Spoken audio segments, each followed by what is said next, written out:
Hello दोस्तों, आप लोगों को हमारे YouTube चैनल मैथ गुरुजी एनसीईआरटी पर स्वागत है। कैसे हो? आशा करता हूँ आप लोग अच्छे ही होंगे। आज मैं आप लोगों को 1.3 का पहला और दूसरा सवाल बताने वाला हूँ। इसे आप ध्यान से देखते रहिए और ध्यान से समझते रहिए। वीडियो को स्टार्ट करते हैं। हमने अपने कॉपी में इसे लिख लिया है क्योंकि वीडियो ज़्यादा ना बड़ी हो, इसलिए मैंने अपने कॉपी में इसे लिख लिया है। अब बस समझने की बारी है, बस अब समझते हैं।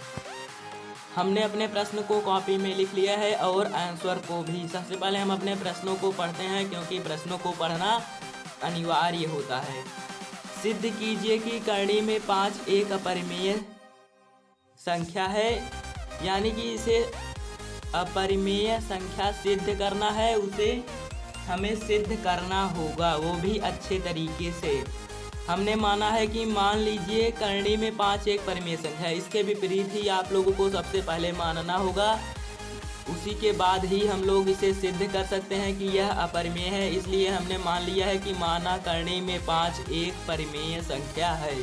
उसके बाद देखेंगे करणी में 5 बराबर p बटा q, यानी कि जहाँ पर p और q सह अभाज्य संख्या है, यानी कि सह अभाज्य मतलब दोनों से कटने वाली संख्या है। ये कटे भी और ना भी कटे।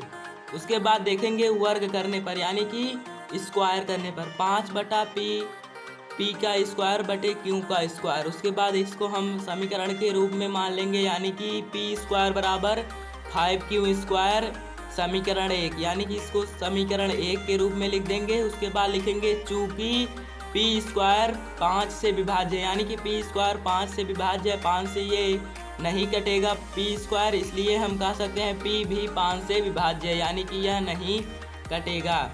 उसके बाद देखेंगे p बराबर 5r, यानी कि 5r जो है समीकरण 1 में रखने पर, जो p है 5r है उसे समीकरण 1 में रखने पर, यानी कि यहाँ पर हो गया 5r स्क्वायर बराबर 5q का स्क्वायर, यानी कि यहाँ पर हम समीकरण को मान लिए हैं।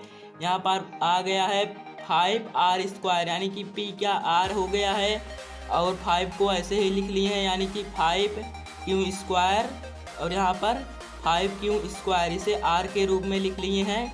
उसके बाद देखेंगे 5 बचे, यानी कि 5 बचे 25 हो गया है r स्क्वायर। उसके बाद बराबर कर देंगे, यानी कि यहाँ पर 5 से ये कट जाएगा, यानी यहाँ पर उतार लाएंगे तो 5 बचे 25 ये कट जाएगा। यहाँ पर फिर से 5 आ जाएगा, 5 यहाँ पर देखिए दिख नहीं रहा होगा, 5r स्क्वायर बराबर, उसके बाद q स्क्वायर लिख देंगे, ये तो कट गया था इसलिए यहाँ पर लिख देंगे q स्क्वायर। उसके बाद पक्षांतर करेंगे, यानी कि इसको इस तरफ लिखेंगे, हो जाएगा q स्क्वायर बराबर 5r स्क्वायर।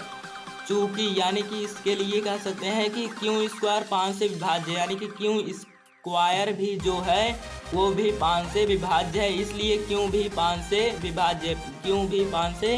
विभाज्य है, जो कटेगी नहीं q से। उसके बाद इसलिए p और q 5 से विभाज्य है, जिससे हमें विरोधाभास प्रकट होता है।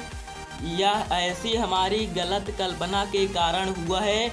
अतः हम कह सकते हैं कि करणी में 5 जो है एक अपरिमेय संख्या है। इसे आप लिख लेना है, अतः करणी में 5 एक अपरिमेय संख्या, जैसा कि मैंने यहाँ पर लिख लिया है कि अतः करणी में 5 एक अपरिमेय संख्या है। उसके बाद हम लोग अब दूसरा सवाल देखेंगे।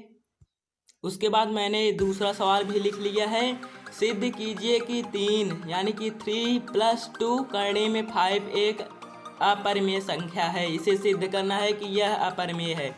हमने सबसे पहले बता दिया था कि इसे हम सबसे पहले विरोधाभास यानी कि विलोम रूप से लिखेंगे, यानी कि विपरीत रूप में लिखेंगे। जैसा कि मैंने लिखा है, माना 3 यानी कि 3 + 2 करणी में 5 एक परिमेय संख्या है। इसका विपरीत लिखे हुए हैं, अपरिमेय को परिमेय लिख देना है, उसके बाद संख्या को लिख देना है, उसे p बटा q के रूप में लिखना है। जैसे मैंने यहाँ पर लिखा है 3 + 2 करणी में 5 बराबर p बटा q। उसके बाद देखेंगे इसको हम लोग पक्षांतर करेंगे, यानी कि 3 को इधर 3 को जो है इस तरफ कर देंगे और करणी में 2 एंड करणी में 5 को इसी तरफ रखेंगे। उसके बाद बराबर करके p बटा q को मध्य में लिखेंगे और माइनस करने में 3। यहाँ पर प्लस था इस तरफ आएगा इसलिए यहाँ पर माइनस हो गया। यहाँ पर हो गया करने में 5 बराबर p/q माइनस 3/5 यानी कि 3/5 हो गया। उसके बाद लिखेंगे यहाँ पर ये देखिए अपरिमेय है और ये परिमेय, यानी कि ये परिमेय है। जो बटा में होगा वो परिमेय होगा और जो बटा में नहीं होगा अथवा करने में होगा उसे हम अपरिमेय कहेंगे।